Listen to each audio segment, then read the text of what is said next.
Launch quickness is the product of the high-level pattern. Launch quickness means getting your barrel up to speed quickly, instantly. Earlier I explained that it's kind of the difference between a Corvette and a Volkswagen. Both of them will go 100 miles an hour, but the Corvette will get there quicker.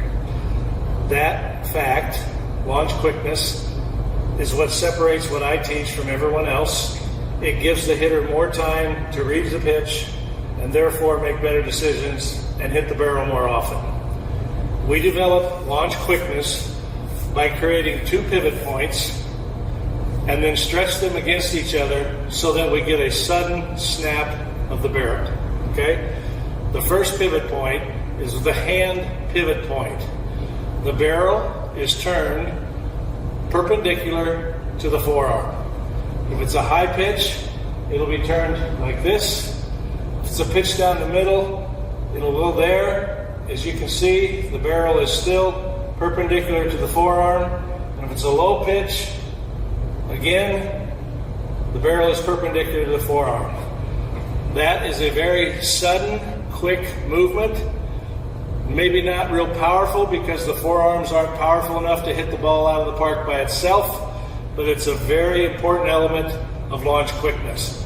Supinating the top hand, and then when you add your other hand, you add a little pronation to it, and when the barrel comes around, it's coming around a pivot point. We want the pivot point, we want the hand, the actual pivot point, to stay at the rear shoulder as long as possible before extension. There are some pitches that you will hit and your hand has never left your rear shoulder. Notice when I'm in my stance here, my hand is 8 or 10 inches off my shoulder, and when I'm hitting the ball, it's still 8 or 10 inches off my shoulder. We're not always perfect,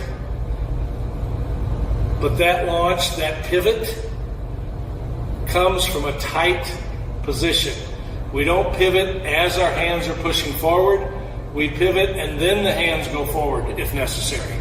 Okay? So step 1 is to learn a hand pivot point.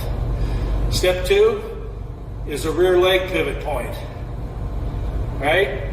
When I studied Barry Bonds, the distinguishing characteristic was the blur of his bat behind his head. He got his barrel up to speed behind his head. Not out front, behind his head. So in order to get that barrel to blur out behind my head, it was real easy to establish the hand pivot point necessity. But when I had a good hand pivot point and was two-legged, I still couldn't get the barrel speed behind my head. And that's where I figured out it had to come from one leg. The one-leg pivot point is also a very tight pivot.